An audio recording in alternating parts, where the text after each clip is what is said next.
We often talk about the size and scale of the hyperscale companies, the large platform companies, but the two operators in this panel together have more revenues than Google and Facebook combined.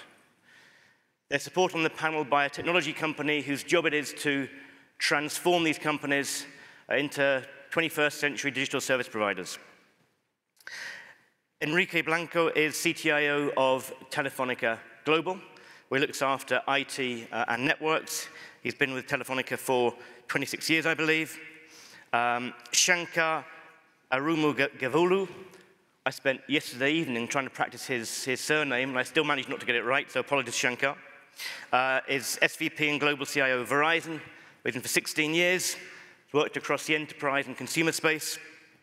And Andrew Feinberg, President CEO of Netcracker for 20 years. He also has a leadership position with parent company NEC. So welcome to the stage, gentlemen.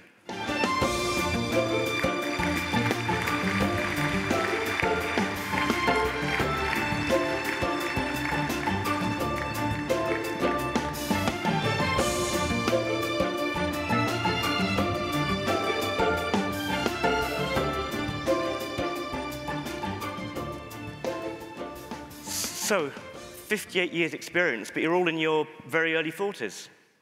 How does that work? 30s. 30s. So, executing digital transformation on a global scale. Maybe I could start with you, Enrique. You're running one of the biggest transformation programs in the industry. Can you give us some idea of the size and scale of what you're looking to achieve? So I will try. First of all, thank you very much for the opportunity. And let me try to introduce or to present what means Telefonica in the world and what means the operation that we are doing, so and what means the digital transformation and revolution that we are trying to push. So first of all, what means Telefonica? So Telefonica means a company around 52 billion euros of revenues every year. So it means a company with around 350, 345 million of customers. So means operating in 17 countries all around the world, and means around 120,000 employees. So in-house people working. So this is the perimeter. These are the numbers of Telefonica. So, and what we're trying to do, so we're trying to execute with an urgent sense a real digital transformation. So we are trying to get three main goals. The first one it is, so we try to grow in customer satisfaction. So we try to offer our customer a real quality of experience, a real digital quality of experience. So this is not a word. This is something more. So, and we are doing this because we try to offer our customer and we try to compete and we try to grow in revenues with our customers. So this is not only in terms of to go to the efficiency. So this is not only this. So we are not doing this trying to improve our numbers and to growth in efficiency that has no limit. But this is not the only goal. So, and trying to do this for us, it is very important to identify which are the drivers that will be helping us to do an end-to-end digitalization. So end-to-end means technological levers and means commercial levers. So we are working, trying to do a radical process automation. So we're building technical capabilities by the hand and with the traction of the commercial levers. So we are building, doesn't matter which is the channel that the customer decide, to build a real digital experience. What we can to do, trying to guarantee that the customer can do everything with us without any intervention that it is not adding value to our customer. So I know that this is very simple to say, but it is not so easy to do. If you are really looking and finding what the customer really try to do. The third is this is just impossible to do if you are only thinking in IT. You need to think in how the access and how the network it is providing the services to the customer, building smart networks. And building smart networks, it is not only to build the right access using fiber, which doesn't matter which is the number of the GPON that you are putting before, 10 GPON, 25 GPON. So this is not only to offer 4G, 4.5G, 4.9G, 5G. This is something more. It is how you build your network, thinking in digital assets that can be managed directly by the customer. So, and this is what we are doing. This is not trying, we are doing today. So, and later on, what this means from the point of view of the digital value proposition for the customer. And finally, which is the final impact in the budget, country by country, getting global capacities. So, trying to do this, it is a mix in commercial, it is a mix in technological levels. It is very difficult to define what is the border with the IT and the network, so every day more and more.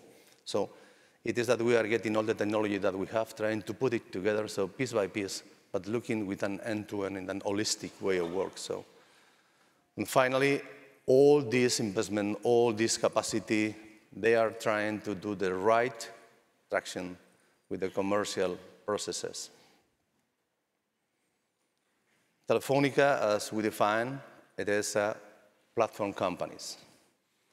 So maybe it is clear that we have a first platform, it's our network assets. So clearly, sometimes you can see technology and communication technology. But if you try to define that the second platform, it is the IT capabilities. So, and you try to identify what is the border with the first and the second, it is very difficult. So we are doing a big effort in virtualization. We are doing a big effort in SDN, in virtualization and NFV capabilities. We are building the multi-vendor and orchestrator capabilities, trying to define a common layer.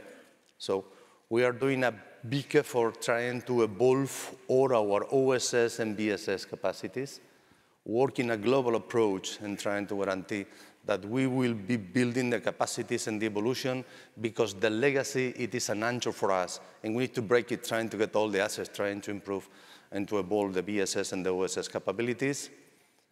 We are working very hard in the platform that they are fully supporting the services for our customers with our global view, but understanding which are the specific topics to cover country by country. And finally, the fourth platform that it is helping us, trying to build all the capacity of the big data, intelligent artificial, and protecting and offering our customer one clear sense of the data that we are generating in our networks, because the customer is using them. This data belongs to the customer. And we are building a clear approach, trying to offer our customer this possibility. And we are doing an extraordinary, ambitious revolution in the BSS and in the OSS capacities.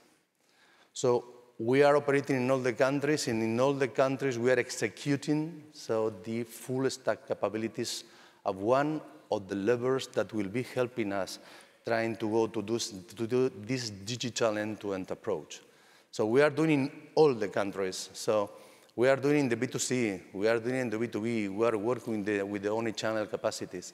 So, and we are fully convinced that without this piece, we cannot get successful in the real digital approach of our customers. So this means the Telefonica project, which is really very ambitious, so we are really very proud but very humble, because we know that without the cooperation and the capacity and the collaboration with the industry, so we cannot build successfully what we are trying to do. It is how our customer can interact with us in a pure digital experience. So this is what we're trying to do in Telefonica. Thank you, Enrique. So maybe we come to you, Shankar, and Verizon. And I'm sure there's a number of similarities with Telefonica's approach to transformation, but you are a different type of operator. Telefonica operates in a number of countries in Europe, Latin America. You're largely one market. Does that make it easier? Is there more of a uniformity in terms of culture, people, customers? Thanks again, Mark, and great to be here. I wouldn't necessarily say it makes it easier. So if you look at our business in Verizon, on the consumer side, you're right. So it's primarily a domestic play, both on wireless and in fixed broadband. But if you look at our enterprise and wholesale business, that's global, right? So also on the consumer side, we grew with several mergers and acquisitions as well. Yeah. So if you take our wireless business, for instance, over 24 companies that we had to acquire and grow to where we are today. And through every process, every one of those mergers and acquisitions, we were disciplined in making sure that we were consolidating them. Yeah. It was systems consolidation. It was customers, we were rationalizing the business processes. rationalizing the product price plans, et cetera, migrating the customers over. So a lot of that heavy lifting, if you will, was done in the early stages for us to truly get to a point where we can say now our entire base of wireless of 115 million customers runs on a single stack of systems. Single point of sale, single CRM. And you are there, or you're getting... We are there. You're there. We're there, right? So, and a single billing system that supports the entire base. And the same thing on our fixed broadband side as well. If you look at our, where we are going as well, so digital transformation, as Enrique pointed out, there are a few pillars that we look at. One is around how we transform our products and services, right? It's all about diversifying into new revenue streams. And if you look at our connectivity business, 5G, we are doubling down in a big way. So by the second half of this year, we will have 5G in the market, Sacramento being one of the first cities that we have. And you're talking fixed wireless access? Fixed wireless, yes, exactly. And very soon to follow, we'll have mobility as well. Yeah. And then we are also getting into the adjacencies as well. So with the acquisition of AOL and Yahoo, which is now a part of Verizon, so we are getting into the online advertising business. We also have a telematics business as well, where we are with the Telegis acquisition and our own telematics that we had, and Fleetmatics, we have the world's largest fleet telematics solution as well. So how much of a focus is people, culture, organization for you in transformation? It is a big part of this. So when we talk about this whole transformation, culture is a very big part of this. So as management guru Peter Drucker puts it, right? So culture eats strategy for breakfast. Yeah. And clearly throughout, we have a focus on how we shift from that command and control culture, if you will, to really one where we are empowering teams to be able to get things done. And you mentioned on the consumer side, you're there in terms of the the BSS migration transformation. In terms of the organization, people culture, if 1 is you're at the start and 10 is at the end, where do you think you are? It's probably we are at 6, I would say. So that's pretty good. Yeah, but again, we always have a higher gear. So clearly, we are shifting in a big way to get to a new product model. Again, when we talk digital transformation, it only works when it is top-down and bottoms-up as well. And so, are there any things that you can share with us in terms of things that have worked and things that have not worked in terms of that culture change? Yeah. So in terms of the culture change, so a few things, right? One is, a big part of this is really unlearning some other things, right? So we have this within Verizon where we say, what made us successful so far is not what's going to get us where we need to go. Right. So that willingness to unlearn and learn new ways of doing things is a big one. And we have a big push in really getting to an agile product-based model, so where we're fundamentally transforming the way we work, where it used to be you would have a priority list and you had people going to work. Now we are at a point where we are making that shift, where we have semi-stable, dedicated teams, and work goes to those teams as opposed to the other way around. Still more work to do, but we are in the process of scaling up the agile model. Okay, and any things that you've tried that haven't worked that you've learned from, or?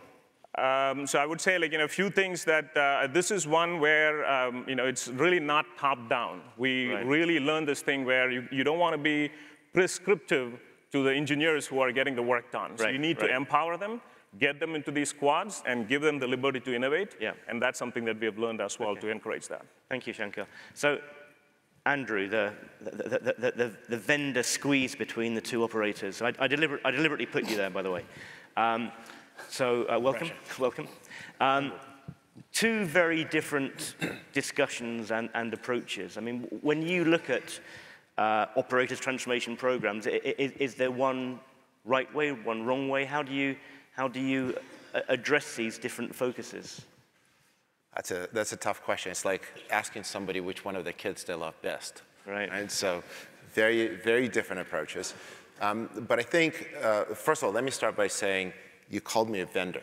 I think Nick talked about collaboration earlier today. In this transformational journey, vendor approach fails. Yeah. It has to be a partnership. And that's a very, very big part of getting to success. How do you build the ecosystem of partners? Who do you choose to work for?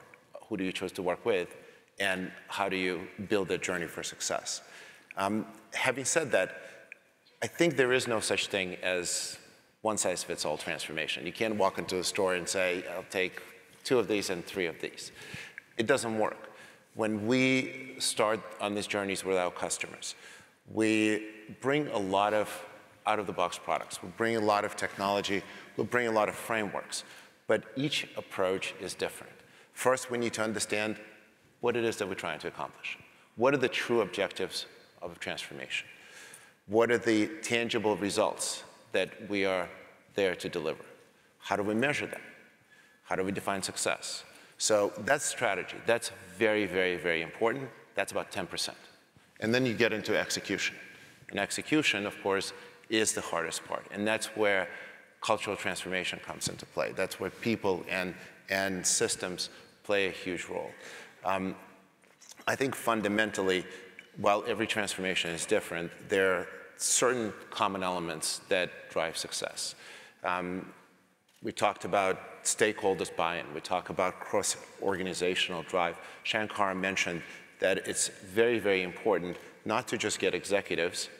And I think at the boardroom level, we kind of bought into that concept of transformation. Yeah. But it is important to get engineers, technicians, you have field services, you have CSRs. That's very, very important. In transformation that Enrique and his team are driving all over Latin America, this engagement is very, very critical element of success. How do you sell to your teams that they're going to live a different life and bring different value to their customers and engage with their customers differently? Now, Albert Einstein once said that doing the same thing over and over and over again and expecting different results is definition of insanity. How do you change that? How do you truly drive that? And there are processes and their methodologies and their tools to do this, but fundamentally, every approach is slightly different, and understanding the objectives, understanding the organizational strengths and weaknesses, being very, very upfront about your own capabilities and limitations are critical parts to success. And we're talking about the transformation of CSPs, but presumably you as an organization have needed to transform to bring in new skills to address some of the softer issues around transformation. Absolutely, absolutely. So everything that exists in this world certainly exists in our world. And some of it is dependent on our customers, some of it is just our own evolution. Shankar talked about agile. That's a major, major shift. We live in an agile world. Everything that we do today is agile. Our organizations need to become more agile. And when we talk about it, it's not just development methodology. And we've had to train thousands of people how to do agile. We've had to have thousands of people. I love the term unlearn. That's very, very difficult. Having people unlearn to do something that they've done for years and years and years. And we have to invest significantly into that. But fundamentally, rethink how we go to market. Rethink how we partner with our customers. Rethink how we exist in this open ecosystem, both of partners as well as source code systems and standards. So yes, we've had to change just as much as everybody else, and I think our ability to change is something that made us successful. Okay, thank you. Enrique, thank you for the slides. Maybe I'll come back to you. So when we talk about transformation, we kind of create this impression that it's a single program that starts at the top of an operator and flows at the same time and equally throughout the whole company. Is that how it works in practice? Or if you take a single operator, are there different transformation initiatives in different parts of the organization that you need to try to sew together? So it's a good question. So let me see my experience and what we're trying to do. So first of all, you need to get the right people. Second one, you need to be sure that people are working very hard. And third one, you need to get clear ideas on what to do. So when you see what we are trying to do, it is not to define, so we are talking about the agile. So it is how you can combine thousands of people that they are building brilliant connectivity. So working with the right IT evolution or revolution, how you can put this together, working very close with the commercial people that it is clearly defining which are the services, country by country, with some specifics, so topics to cover. So, and how you define a program with all the people on board, understanding which is the holistic approach, which are the levers that they need to do, but it is not working as silos. So this is not because there is one people who is defining what to do. It is a lot of people with clear ideas and looking not to the top management, looking to the customer, who it is really the boss, who it is telling us if we get successful or not. So if you look to the customer and which is the real experience that the customer needs to do, so, and you are looking to the industry, so which are the levers that we can use, trying to guarantee that in services, in technology, it doesn't matter if it is access, or doesn't matter if it is, I don't know, core or IP core or whatever. If you put together all this and the people has the visibility and they understand what we are trying to do and we put together in an agile, in the top level capacity, so the people knows what they need to do and they understand which is the real moment that they are living. For me today in the IT, so it is the moment to the execution, so trying to guarantee that we are delivering the tools that we need, trying to go very, very fast. So, and this is holistic for sure, but so we need to guarantee that the people understand what we are asking them. Okay. So, and this is what we try to do every day, at least 3 times. Thank you. Shankar, could I ask you the same question about when you look at transformation in the organization? I mean, how many transformation programs will there be within Verizon? There will be many. Many. Right? So while the overarching objectives of transformation, whether it is transforming products and services, cost efficiency, customer experience, et cetera, still remain true, we do expect, given if you take Verizon, for instance, we have multiple network-centric businesses. And each business is in a different state of maturity as well. So the programs will have to be tailored to really take them from where they are to what the North Star for that unit is. So we don't take a one-size-fits-all.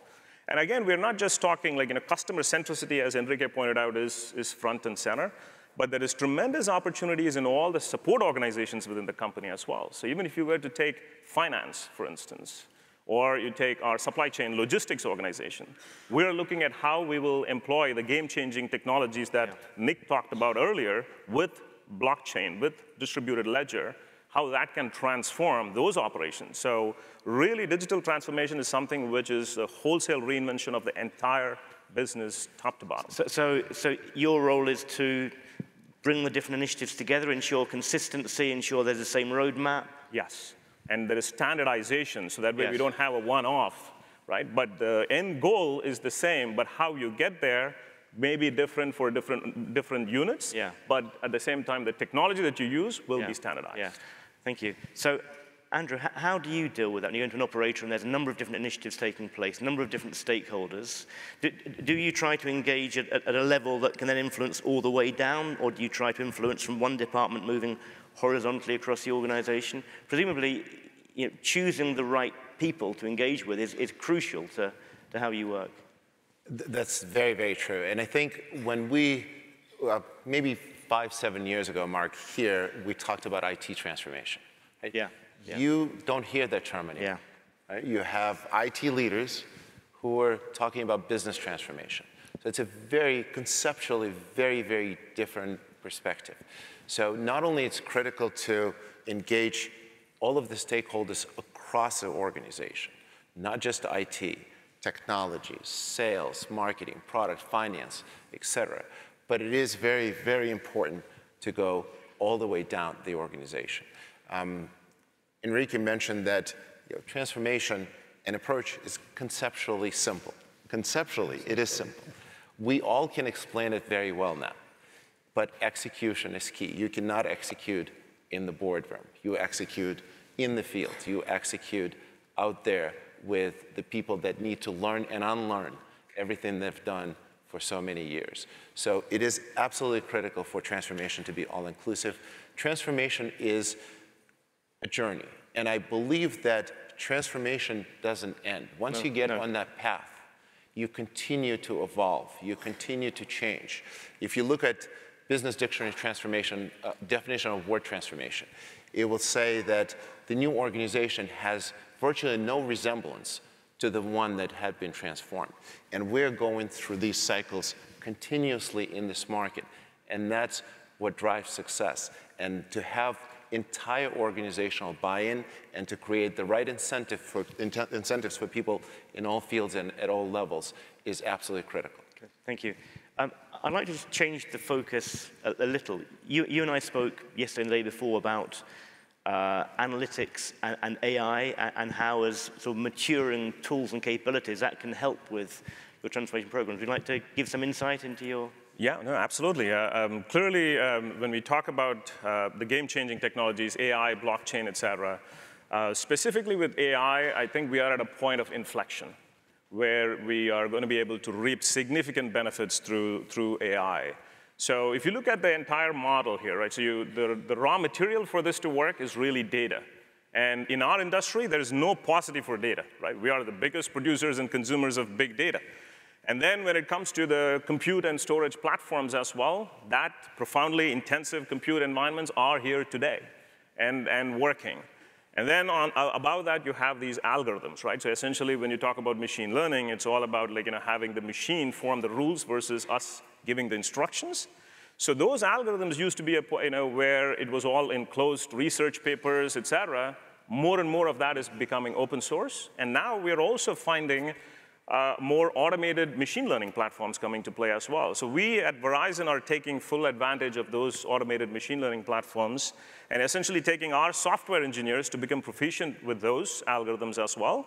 Because prior to that, we always had to rely only on our data scientists to be able to get that work done. So now we're able to scale that whole thing. So now the raw material, which is the data, we are able to convert that to an actionable insight that can be consumed at the systems of engagement or for zero-touch operations in our network.